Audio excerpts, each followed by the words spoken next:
firman-Mu menjadi penghiburan yang memulihkan kami, membaharui kami, membawa kami kepada kebenaran firman-Mu. Roh Kudus-Mu bekerja, Tuhan yang menyembuhkan kami, Tuhan yang memulihkan kami ya Tuhan. Kami serahkan dan kami berdoa di dalam nama Yesus. Segala kuasa-kuasa yang bukan dari Tuhan yang ingin mencuri dari sejahtera kami tolak katakan di dalam nama Tuhan Yesus.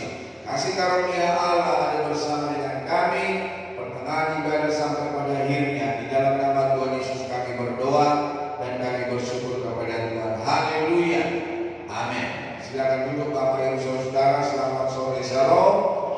Hari ini kita akan belajar kebenaran firman Tuhan, yaitu berdampak di tempat kerja.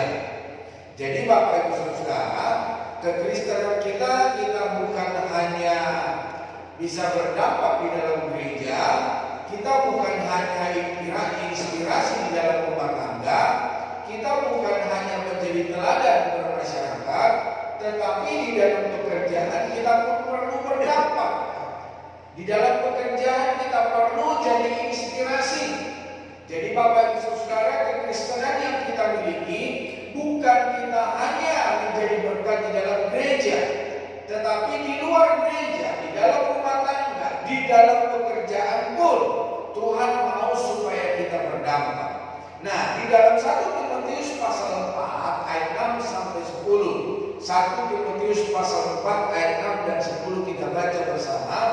2, 3. Dengan selalu mengingatkan hal-hal itu kepada saudara-saudara kita, engkau akan menjadi seorang pelayan Kristus Yesus yang baik, terdidik dalam soal-soal pokok iman kita dan dalam ajaran sehat yang telah kau ikuti selama ini. Tetapi jauhilah tahayul dan dongeng nenek-nenek tua. Latihlah dirimu beribadah. Latihan badan terbatas gunanya, tetapi ibadah itu berguna dalam segala hal, karena mengandung janji baik untuk hidup ini maupun untuk hidup yang akan datang. Perkataan ini benar dan patut diterima sepenuhnya. Itulah sebabnya kita berjerih payah dan berjuang, karena kita menaruh pengharapan kita kepada Allah yang hidup, juru selamat semua manusia, terutama mereka yang percaya. Jadi Bapak Ibu Saudara keseluruhan, dalam firman Tuhan ini diingatkan kepada kita supaya kita mengingatkan, supaya kita menjadi inspirasi, supaya kita menjadi teladan. Kita harus menunjukkan pelayan Tuhan. Kita harus menunjukkan bahwa kita adalah anak-anak Tuhan, bahwa kita adalah orang-orang percaya. Kita yang dididik di gereja, kita yang diberikan pengajaran di dalam gereja, dan pengajaran setiap firman yang kita terima, kita bisa bawa ke rumah, kita bisa bawa ke masyarakat, kita bisa bawa ke dalam pekerjaan. Dan lewat itu, Bapak Ibu Saudara, kita menjadi inspirasi. Jadi Bapak Ibu Saudara, kita menjadi berkat bukan hanya di gereja. Jangan kita menjadi garam di lautan, tetapi biarlah kita menjadi garam dimanapun Tuhan tempatkan kita. Jangan kita hanya menjadi terang di dalam gereja, tetapi biarlah kita menjadi terang di dalam kegelapan. Jadi Bapak Ibu Saudara, pastikan setiap kita yang belajar kebenaran firman Tuhan supaya kita membawa dampak kepada banyak orang. Nah, tempat kerja adalah ladang pelayanan yang besar. Banyak orang menghabiskan sebagian besar waktunya di tempat kerja, sehingga di sana kesaksian kita diuji. Di dalam kita bekerja, di situ akan teruji bagaimana pengiringan kita kepada Tuhan, bagaimana kepercayaan kita kepada Yesus Kristus. Adakah di dalam pekerjaan kita menghidupi kebenaran firman Tuhan?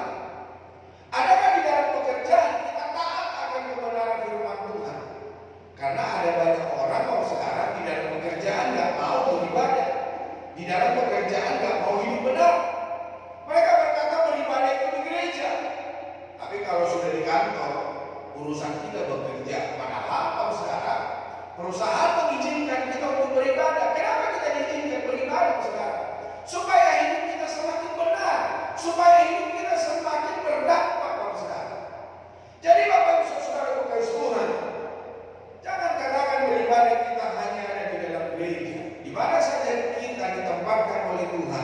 kita harus menjadi dampak bagi orang lain. Tuhan memanggil kita bukan hanya untuk mencari nafkah, tetapi juga menjadi berkat bagi orang lain. Jadi ketika Tuhan memanggil kita sebagai orang percaya, Tuhan bukan hanya memanggil kita ada di dalam gereja, tapi Tuhan memanggil kita sebagai orang percaya di luar gereja, di masyarakat, di dalam keluarga, bahkan di dalam pekerjaan. Supaya apa? Supaya Injil diberitakan, supaya Kristus dipermuliakan. Fokus pada memandang pekerjaan sebagai anugerah dan ibadah, bukan sekedar kewajiban.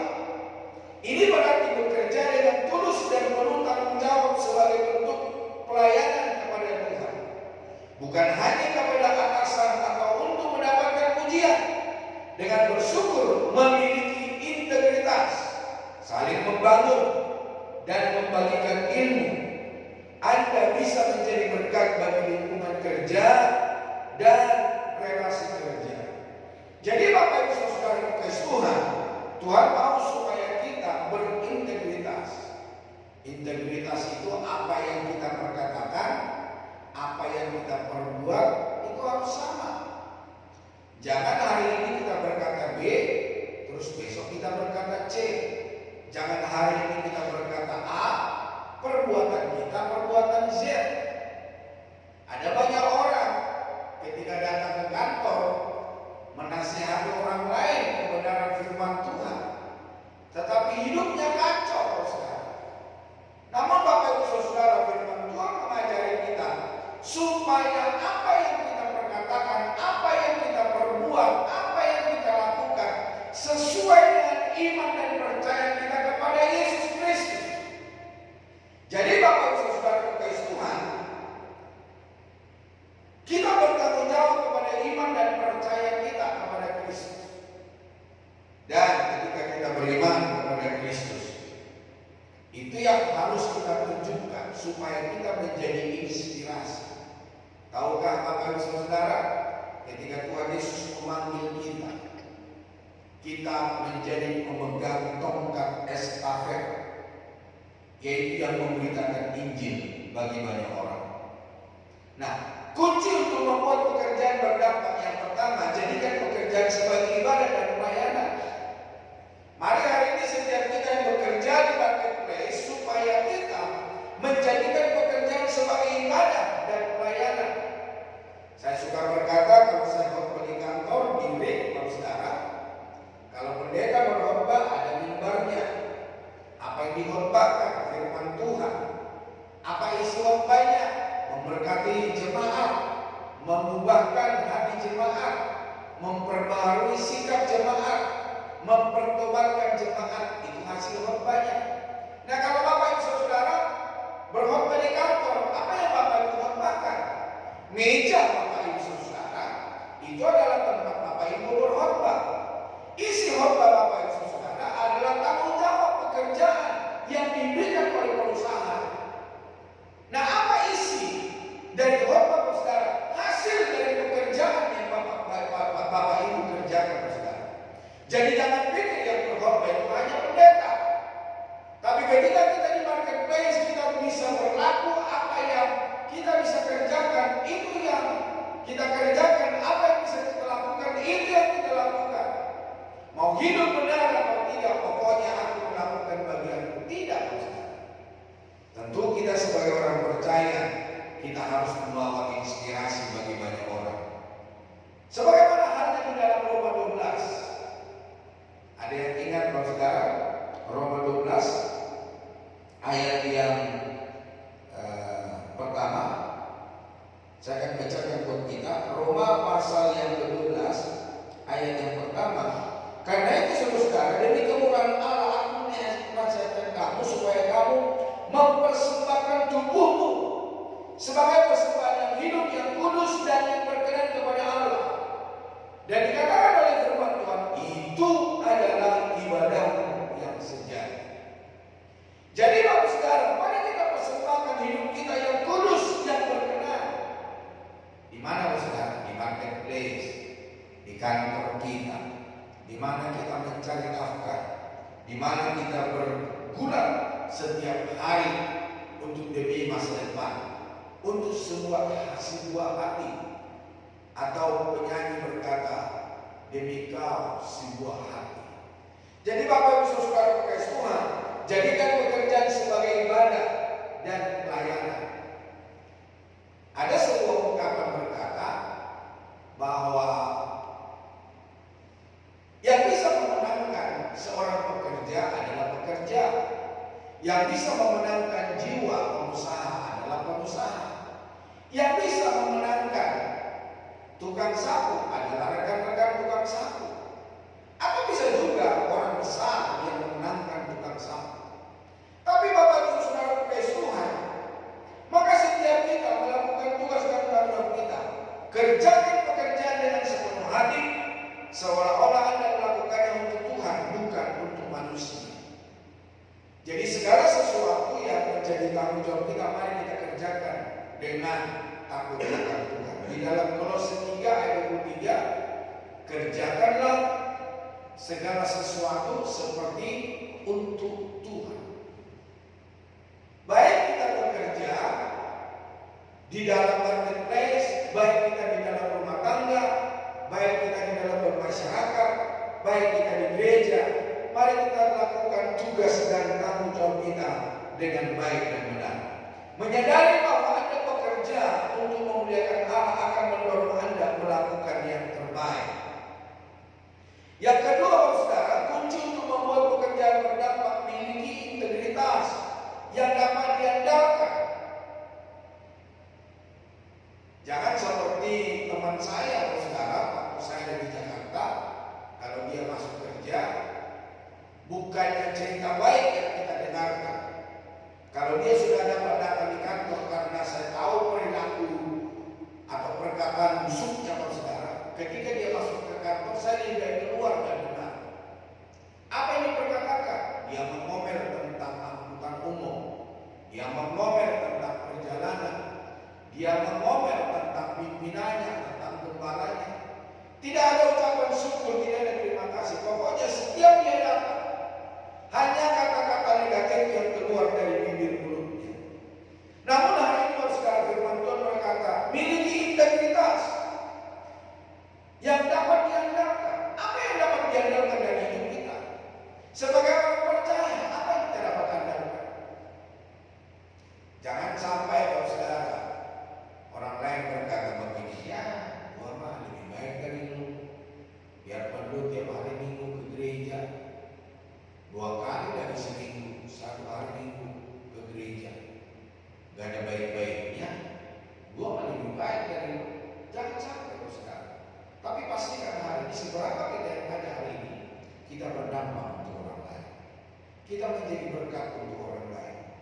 Lakukan yang Anda katakan dan berkata yang benar meskipun sulit. Itu yang disebut dengan integritas. Tetaplah menempati waktu dan janji untuk membangun kepercayaan. Ketika Bapak Ibu berjanji, jangan sampai waktu yang kita janjikan kita molor. Di balik papan ini, saya punya rekan-rekan hamba Tuhan. Ketika kita mau ngobrol sesuatu, kita janjian jam 10 pagi. Saya kalau berjanji sama orang, saya lebih baik menunggu daripada saya tunggu. Kalau saya pelayanan, saya lebih baik menunggu daripada saya tunggu. Makanya istri saya itu suka berkata, kok cepat benar? Memang jam berapa pelayanan? Apalagi di Jakarta, saudara, nggak bisa kita 15 menit sebelum ibadah kita mulai. Kadang sejam, kadang 2 jam sebelumnya kita sudah berjalan. Karena kita harus mengantisipasi jalan macet, saudara. Nah, Bapak Ibu Saudara, teman yang di balik papan ini, kita berjanji jam 10. Itu bisa datang jam 12. Atau bisa datang jam 2 siang. Suatu saat saya tunggu ini orang datang sampai jam berapa. Kita janji jam 10, dia datang jam 3 sore. Ketika dia datang, saudara, saya bertanya begini, apakah Bapak Pendeta rumahnya sudah pindah? Apakah sudah sudah pindah di Samarinda. Kok baru jam segini sampai? Aduh maaf Pak Pendeta, macet. Semacet apa sih kota Balikpapan? Bapak Ibu Saudara, kalau kita berjanji sama orang, tepatilah. Supaya kita disebut orang yang berintegritas. Amin, Saudara. Ya kalau bilang iya, bilanglah iya. Kalau tidak, bilanglah tidak. Kalau bisa, ya bilanglah bisa. Kalau tidak bisa, bilanglah tidak bisa, Saudara. Jadi tetap mendapati waktu janji untuk membangun sebuah kepercayaan. Jangan sampai orang suatu saat Anda yang perlu waktu, misalnya ya jam 10 terus teman saudara datang jam 12. Bagaimana rasanya Pak Saudara? Nah, kunci untuk membuat pekerjaan berdampak, tunjukkan rasa syukur dan sikap positif. Jadi di dalam setiap perkara kita harus bersyukur. Perilaku kita, perkataan kita harus selalu positif. Di dalam 1 Tesalonika 5 ayat 18 dikatakan apa? Mengucap syukurlah dalam segala hal, karena itulah yang Tuhan Yesus inginkan di dalam kamu, di dalam Kristus Yesus. Bersyukurlah dalam segala keadaan, bahkan ketika ada hal yang tidak ideal, yang tidak bisa kita terima. Nah, itu tidak gampang, Saudara. Sikap syukur dapat menjadi sumber sukacita yang akan terlihat oleh rekan kerjaannya. Nah, di gereja ini saya sama istri saya banyak bersyukur, bukan karena keadaan baik, Saudara. Kalau kami memikirkan setiap masalah dan persoalan, kalau kami memikirkan setiap pribadi dan masalah pribadi, mungkin kami duluan mati, Saudara. Kadang-kadang kami berkata, pengembalaanku begini ya. Jadi Bapak Saudara, kami bersyukur kepada Tuhan. Ya udahlah, yang terjadi terjadilah. Orang berlaku A, berlaku B, berlaku Z, ya udah terserah mereka. Yang penting saya ajarkan yang benar. Kamu mau berbuat baik, itu urusan dengan Tuhan. Kamu yang dapat berkat dari Tuhan. Kalau kamu tidak melakukannya, kamu yang rugi. Jadi Bapak Ibu Saudara berkasih Tuhan, ya kami banyak bersyukur atas anugerah Tuhan. Yang berikutnya Bapak Ibu Saudara, kunci untuk membuat pekerjaan berdampak, bangun komunitas yang saling mendukung. Jadi ketika kita ada di dalam rumah tangga, ada di dalam pekerjaan, di dalam bermasyarakat, kita harus dapat saling mendukung, berusaha hidup dalam perdamaian dengan semua orang, membangun hubungan baik melalui percakapan atau kegiatan bersama. Ya, kalau di lingkungan gereja ini seringkali Pak RT dan rekan-rekan membuat hari bekerja sama itu pas hari Minggu. Tapi sebelum hari Minggu, saya sudah berpesan bahwa kita yang ada di gereja tidak mungkin bisa ikut. Tapi ketika kami tidak bisa ikut, maka kami memberikan gula atau kopi, Saudara. Maka Ibu Puji akan menyiapkan gula atau kopi. Itulah ganti daripada kami tidak bisa ikut. Ya Pak RT juga bisa memahami, karena mereka tahu bahwa kami ke gereja jam 9 pagi. Nah, saling menasihati dan membangun satu sama lain demi menciptakan lingkungan kerja yang harmonis. Nah, yang berikutnya Saudara, untuk mendapatkan kunci membuat pekerjaan berdampak, menjadi berkat bagi orang lain. Mari kita menjadi berkat bagi orang lain. Dengan cara apa? Membagikan ilmu, keahlian kita, dan pengalaman kita bekerja agar rekan kerja dapat berkembang. Jangan pelit dengan ilmu, karena firman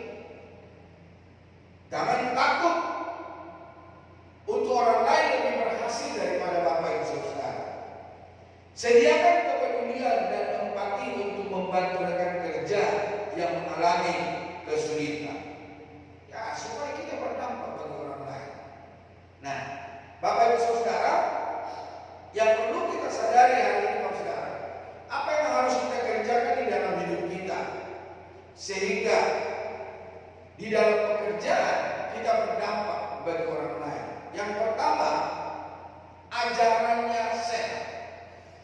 Biarlah Bapak Saudara, lewat ajaran-ajaran yang kita terima di dalam gereja, biarlah itu dapat kita berikan kepada orang lain. Seperti di dalam ayat yang ke-6 itu, di dalam 1 Timotius 4, bahwa di sana tadi dikatakan 1 Timotius 4 ayat yang ke-6, firman Tuhan berkata, dengan selalu mengingatkan hal-hal itu kepada saudara-saudara kita, engkau akan menjadi seorang pelayan Kristus Yesus yang baik, terdiri dalam soal-soal pokok iman kita dan dalam ajaran sehat yang telah kau ikuti selama ini.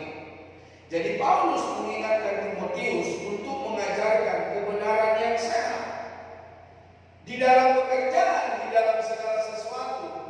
Kita pun harus mengajarkan yang sehat kepada istri, kepada anak, kepada rekan kerja, kepada orang-orang yang membutuhkan, orang yang tidak percaya Yesus. Kita harus memberikan nasihat-nasihat yang sehat, bukan malah menjerumuskan orang lain. Integritas ajaran akan mempengaruhi integritas hidup.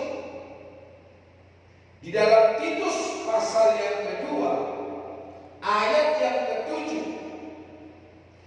firman Tuhan berkata,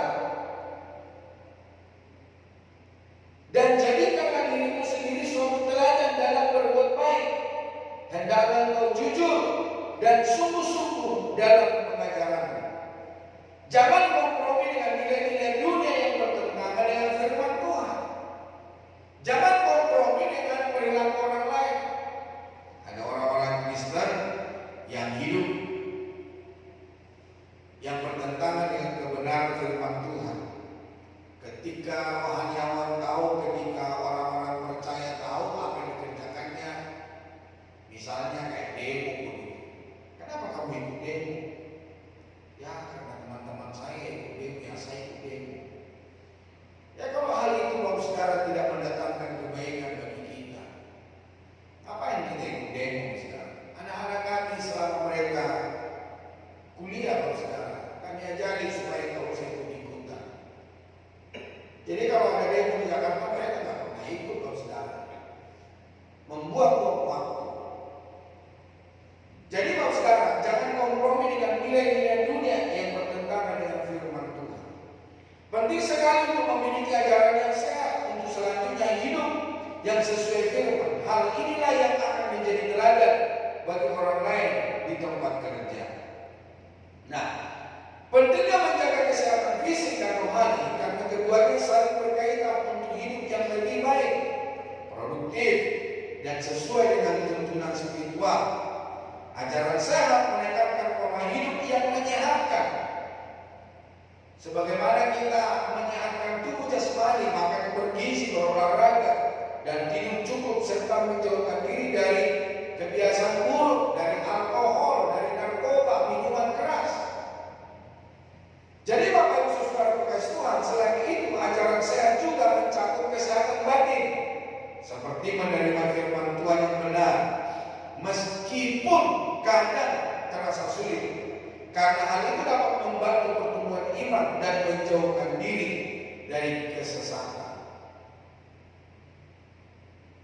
Nah, ajaran sehat di dalam 1 Timotius 4 ayat 6, kita akan melihat kesehatan jasmani. Kita perlu tahu bahwa tubuh kita ini sebagai anugerah. Itulah sebabnya harus kita jaga dengan baik-baik. Supaya apa? Supaya pekerjaan kita, supaya tanggung jawab kita bisa kita lakukan dengan baik. Tidak mungkin seseorang dapat memberikan atau mempersembahkan yang terbaik kalau hidupnya, kalau tubuh jasmaninya tidak sehat. Dalam beberapa ajaran agama, tubuh manusia dianggap sebagai tempat ibadah atau bait suci yang harus dijaga dengan baik. Ya, seperti yang saya bacakan tadi di dalam Roma 12, kita harus mempersembahkan tubuh kita yang kudus dan berkenan kepada Tuhan. Yang berikutnya, tuntunan dan peringatan. Tuhan memberikan petunjuk kesehatan, seperti dalam kata-kata bijaksana atau ajaran serupa yang berfungsi sebagai panduan untuk menjaga diri dari hal-hal bahaya. Kebiasaan sehat, mengadopsi gaya hidup sehat seperti makan bergizi, berolahraga teratur, dan tidur cukup adalah bagian penting dari menjaga kesehatan jasmani. Ya, tidur tepat waktu kalau saudara, bangun tepat waktu. Jangan kita merasa kita sehat, kita kuat, tapi ketika lama-lama kita bangun tubuh kita dengan pola tidur yang tidak baik, maka kita akan mengalami yang namanya penyakit. Kesehatan rohani lebih utama. Kesehatan rohani seringkali dianggap lebih penting daripada kesehatan fisik, karena mempengaruhi kemampuan kita untuk menerima bimbingan ilahi dan melayani sesama. Kalau kesehatan jasmani kita sakit, maka untuk menerima yang rohani pun kita akan sulit. Menjalankan yang rohani pun kita akan sulit. Kita akan memikirkan penyakit kita. Tapi kalau jasmani kita sehat, maka rohani kita pun akan sehat. Jadi perlu dua-duanya dijaga, saudara. Kesehatan rohani lebih utama. Terima kebenaran, ajaran sehat kadang terasa pahit, seperti obat yang harus ditelan, karena isinya bisa berisi teguran tentang dosa atau hal-hal yang tidak menyenangkan. Namun hal ini penting untuk pertumbuhan iman agar tidak mudah goyah. Ketika kita ada di dalam gereja, maka kita menerima kebenaran-kebenaran. Seperti visi-misi gereja kita memberitakan firman Tuhan yang benar.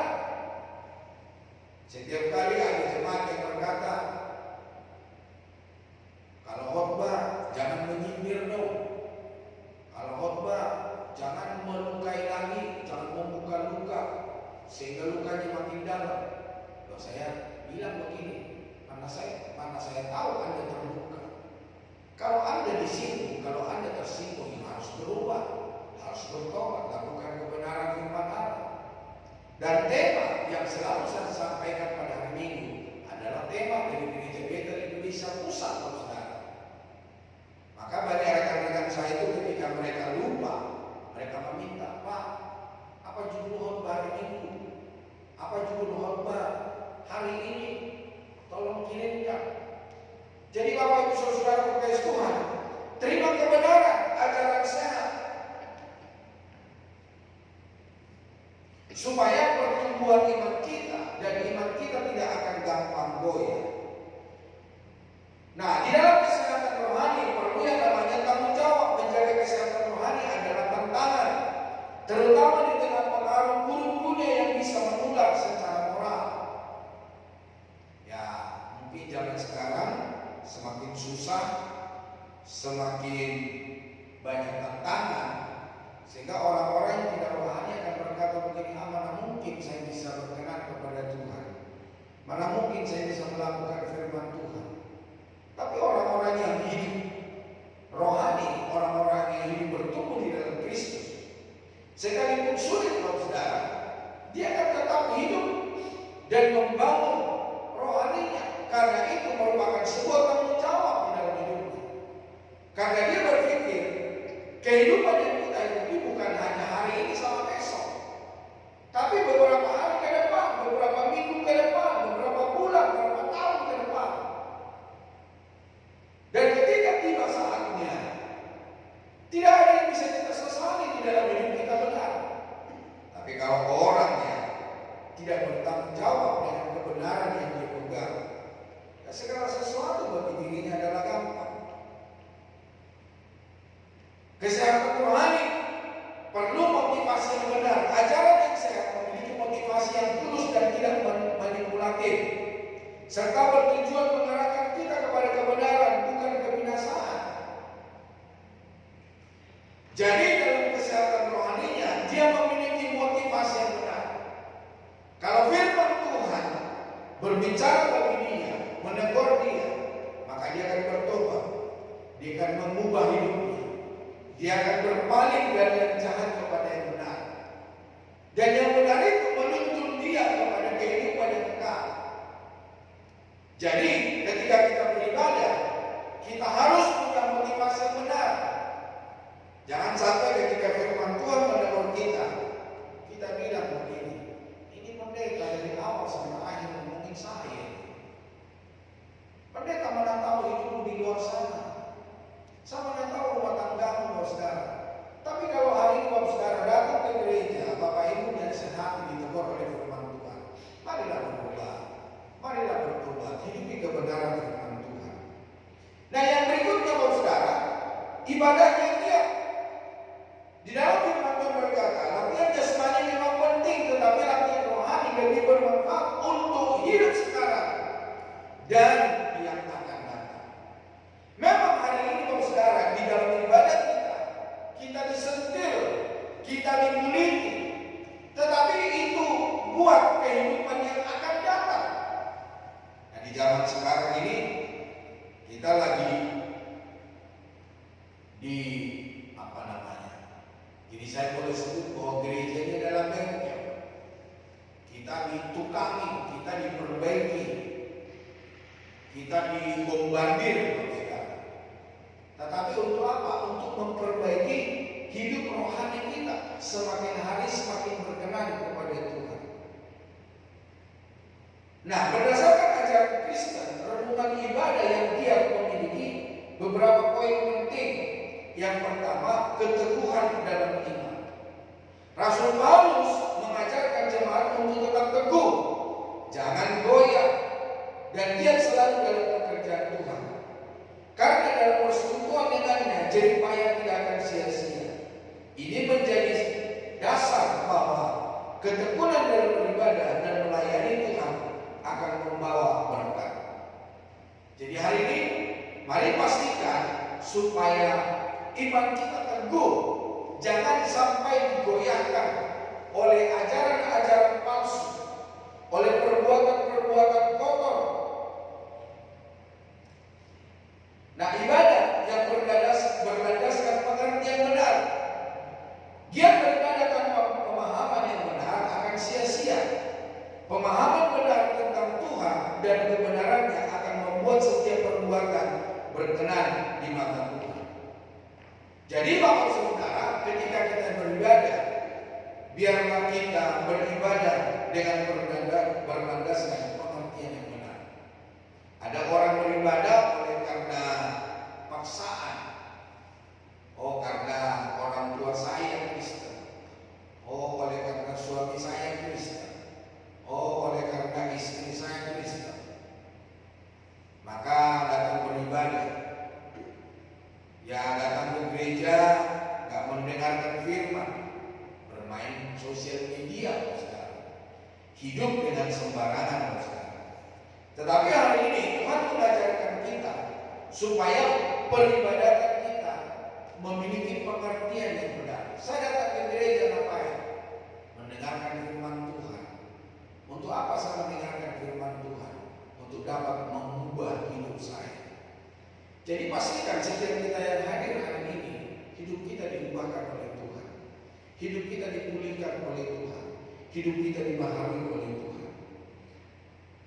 Kehadiran dan pertolongan Tuhan. Dalam tantangan hidup, Tuhan selalu hadir dan tidak akan membiarkan umatnya jatuh. Dia adalah sumber kekuatan, perlindungan dan pertolongan yang selalu ada tepat waktu. Jadi Bapak Ibu Saudara, di dalam kehadiran kita, di dalam peribadatan, maka di situ akan kita melihat pertolongan Tuhan. Ketika kita lemah, kita dikuatkan. Ketika kita sakit, kita disembuhkan. Ketika kita punya masalah, Tuhan berikan jalan keluar.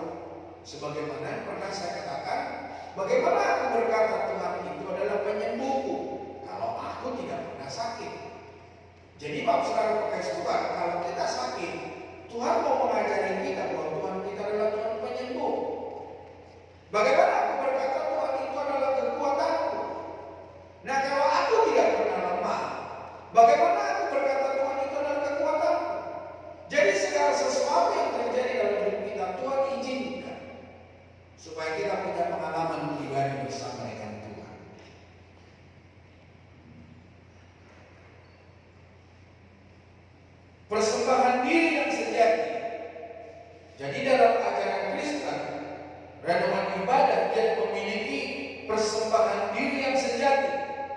Ibadah sejati adalah persembahan diri, proses pengudusan, persekutuan orang percaya yang dilakukan dengan tulus dan sepenuh hati, sebagaimana di dalam Roma 12 ayat 1 dan 2. Persembahan tubuh sebagai persembahan yang hidup dan kudus dan yang berkenan kepada Allah.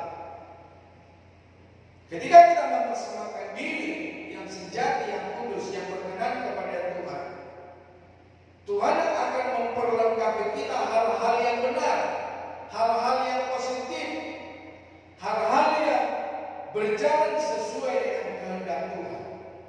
Dan hidup langkah kita, pekerjaan kita yang kita jalani setiap hari, yang kita lakukan, yang berkenan kepada Tuhan. Nah, ibadah sebagai wujud kinerja yang baik. Giat beribadah juga dapat diwujudkan dalam kinerja pekerjaan yang baik. Jadi, peribadatan kita punya bukan hanya di gereja.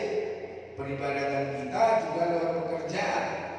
Ada sebuah moto, kebersihan adalah bagian dari iman. Dalam pekerjaan kita, itu adalah bagian dari peribadatan kita. Tadi saya sudah berbicara, kalau Pak Pendeta khotbah di gereja, mimbarnya yang cakep ini, terus khotbahnya kebenaran firman Tuhan, hasil khotbahnya dapat mengubahkan, membaharui, mempertobatkan orang. Tadi saya berkata, Bapak Ibu Saudara yang bekerja di marketplace, Bapak Ibu juga dari berkhotbah lewat apa? Lewat tanggung jawab, lewat pekerjaan yang perusahaan kasih Bapak Ibu lakukan. Bapak Ibu harus bertanggung jawab dengan tugas dan tanggung jawab di dalam pekerjaan. Hal ini menunjukkan bahwa ibadah tidak hanya terbatas di rumah ibadah, tetapi juga dalam setiap aspek kehidupan. Di dalam gereja, di dalam rumah tangga, di masyarakat, dan juga di marketplace. Miliki gaya hidup pemenang. Kemenangan Kristus mempengaruhi hidup orang percaya. Status sebagai pemenang dalam Kristus seharusnya mempengaruhi gaya hidup yang berbeda dengan orang yang kalah. Firman Tuhan berkata bahwa kita ini lebih dari pemenang. Kenapa kita lebih dari pemenang? Tuhanlah yang berjuang, Tuhanlah yang mengalahkan maut, dan hasilnya kita menikmati. Nah, sebagai pemenang kita harus menunjukkan Tuhan telah memberikan kemenangan bagi saya. Saya menang dari dosa, saya menang dari keburukan, saya menang dari hal-hal duniawi. Maka kemenangan yang kita terima, kita bisa miliki, dan itu menjadi gaya hidup kita. Dan itu bisa kita menjadi berkat, kita menjadi teladan, kita menjadi inspirasi bagi banyak orang. Nah, lewat khotbah ini mendorong orang percaya untuk beribadah dan melayani Tuhan dengan hati yang tulus dan semangat yang menyala. Karena setiap jerih payah tidak akan sia-sia dan akan mendatangkan berkat bagi dunia maupun dalam kekekalan. Mereka yang giat akan menunjukkan sikap hidup rajin membangun kebiasaan rohani seperti berdoa, baca firman Tuhan, dan pelayanan. Ketekunan rohani akan tampak dalam sikap dan perilaku kita, bahkan ketika dalam menghadapi tekanan di dalam pekerjaan. Yang ketiga, yang terakhir, menjadi pekerja keras. Orang percaya harus dikenal sebagai pekerja yang tekun dan dapat diandalkan. Sebagaimana tadi dalam Kolose 3:23, segala sesuatu yang kita kerjakan, kita lakukan, lakukanlah seperti untuk Tuhan. Bekerjalah seolah-olah untuk Tuhan, bukan hanya untuk manusia. Ada orang bekerja dengan baik karena ada bosnya, karena ada atasannya, atau karena ada rekan kerjanya. Tetapi bagi orang percaya, mau ada bos, tidak ada bos, mau ada rekan kerja, mau ada atasan atau tidak, kita tetap mempersembahkan hidup kita yang terbaik karena kita bekerja keras. Nah, Bapak Ibu Saudara, cara menikmati kerja keras. Setiap orang hendaknya makan dan minum serta menikmati hal-hal baik. Untuk semua kerja keras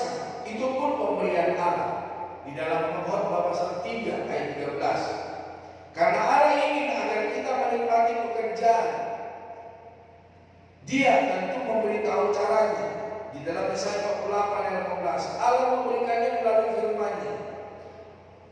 Alkitab, perhatikan nasihat-nasihat Alkitab tentang caranya merasa puas dalam bekerja. Nah, Bapak Ibu Saudara, cara menikmati pekerjaan keras, maka kita bisa belajar, kita bisa membaca firman Tuhan. Nah, yang pertama di sini dikatakan milikilah pandangan positif. Ketika kita bekerja keras, kita harus memiliki pandangan yang positif. Tidak soal pekerjaan menguras tenaga, pikiran, atau dua-duanya. Segala macam jadi lelah, ada untungnya. Apa itu untungnya, Saudara? Di dalam Amsal Sulaiman pasal 14 ayat yang ke-23, firman Tuhan berkata, dalam tiap jerih payah ada keuntungan, tetapi kata-kata belaka mendatangkan kekurangan saja. Jadi ketika kita berjerih payah, ketika kita berjerih lelah, ketika kita bekerja keras, tentu ada nilainya, ada nilai positifnya. Ya, pekerjaan kita beres. Orang dapat memuji, atasan kita dapat memuji karena kita bisa bekerja dengan baik. Orang lain dapat memuji kita, orang lain bisa berterima kasih kepada kita. Atau kita bisa jadi inspirasi karena pekerjaan yang kita kerjakan. Nah, di dalam Matius 6 ayat 32 dikatakan, tetapi carilah dahulu kerajaan Allah dan kebenarannya, maka semuanya akan ditambahkan kepadamu. Tapi dia tetap ingin kita melakukan tanggung jawab kita, yaitu mencari nafkah dengan rajin dan jujur. Bekerjalah sebaik-baiknya.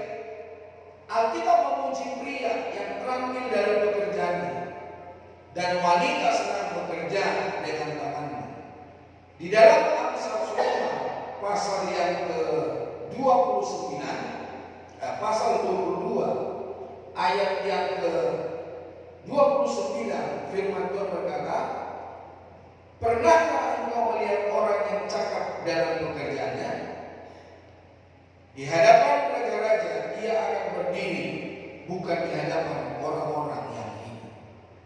Jadi Bapak Ibu Saudara Kristus Tuhan, orang yang cakap bekerja, dia akan berdiri tegak di depan para raja-raja. Nah, di pasal yang ke-31 ayat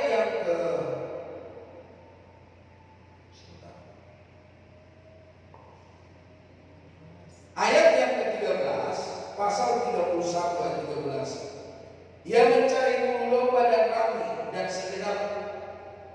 dan senang bekerja dengan tangannya. Jadi ini adalah cerita seorang wanita yang bekerja dengan tangannya, yang mengumpulkan segala apa yang dapat dikumpulkan untuk kebaikan di dalam rumah tangga. Jadi Bapak Saudara, di sini pria dan wanita memuji mereka, baik pria maupun wanita, karena mereka bekerja keras, melakukan bagiannya dengan baik. Dan jika kita kurang terampil dalam pekerjaan, biasanya kita kurang suka pekerjaan itu. Tidak heran banyak orang tidak menikmati pekerjaan mereka, kurang mau berusaha jadi terampil. Ada orang-orang karena tidak suka dengan pekerjaannya, atau ada orang-orang tidak suka dengan apa yang diberikan tanggung jawab di dalam hidupnya. Nah, yang berikutnya, pikirkanlah manfaatnya bagi orang lain. Jangan hanya pikirkan berapa banyak uang yang Anda hasilkan, tapi pikirkan juga kenapa pekerjaan ini penting. Apa jadinya kalau pekerjaan ini tidak selesai atau dikerjakan salah-salah? Apa manfaatnya bagi orang lain? Nah, kita akan melihat manfaatnya. Bagi siapa manfaat ketika kita bekerja keras? Yaitu untuk anggota keluarga kita.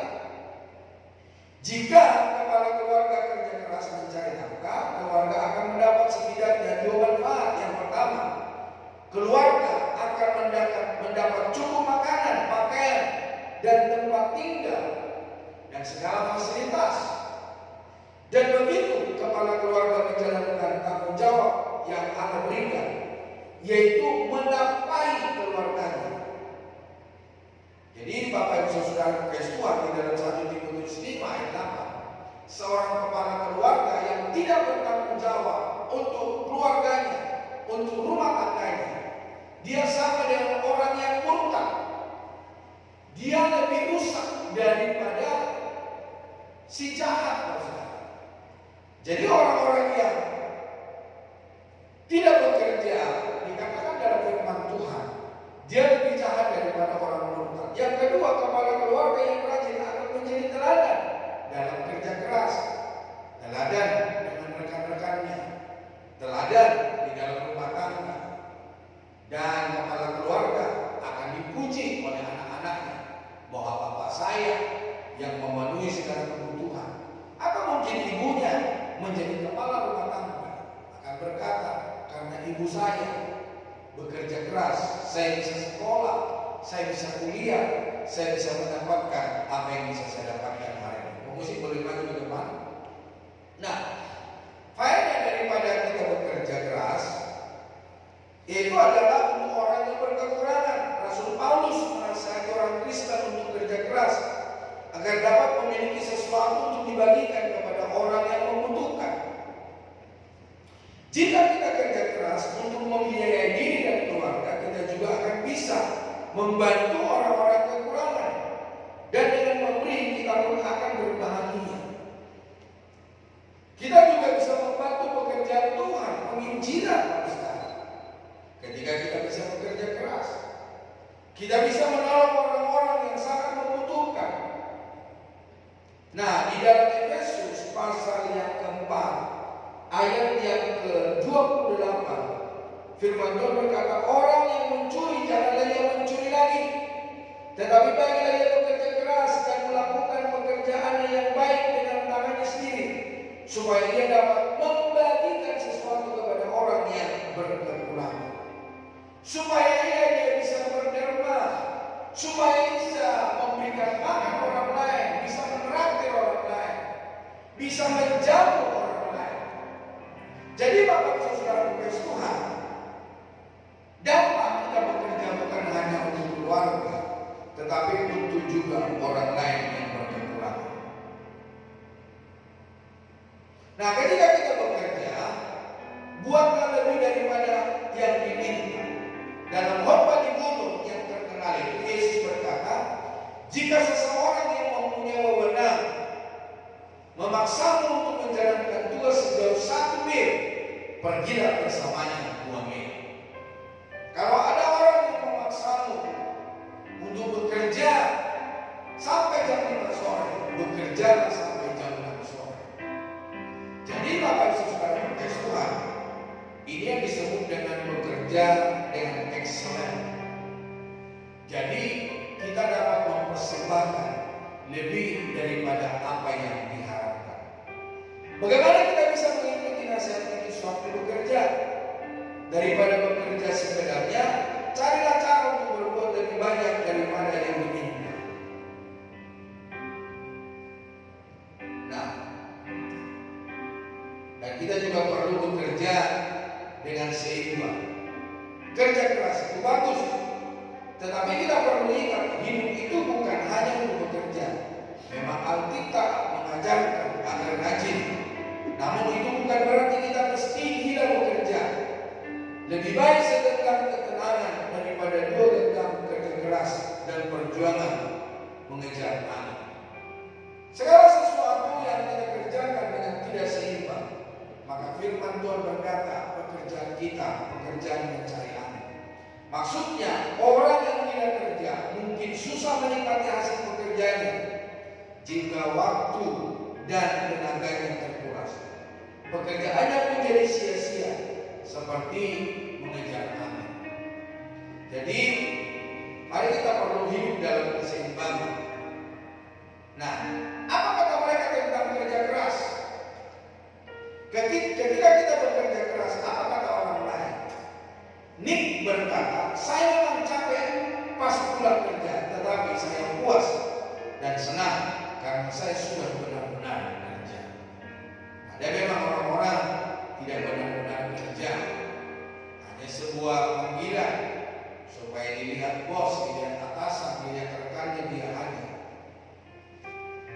Kalau Kristen berkata kerja keras adalah cara kerja terbaik, kalau memang mau kerja, kerjalah dengan sungguh-sungguh.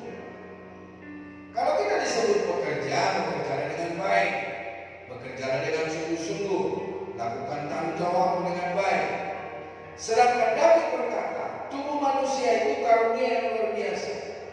Untuk mensyukurinya, saya kerja keras dan bantu orang lain.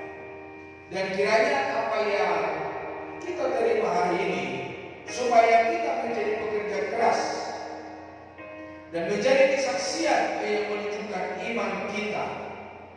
Orang lain akan melihat Kristus melalui cara kita bekerja dengan sungguh-sungguh. Orang lain akan melihat Kristus di dalam hidup kita. Lewat apa? Lewat cara kita bekerja. Kiranya Tuhan yang memberkati, Tuhan yang menolong, Tuhan yang memberikan hikmat bagi kita. Bagaimana kita bekerja sebagai orang percaya, bagaimana kita mempersembahkan tubuh kita yang berkenan dan yang baik kepada Tuhan. Mari kita sama-sama bantu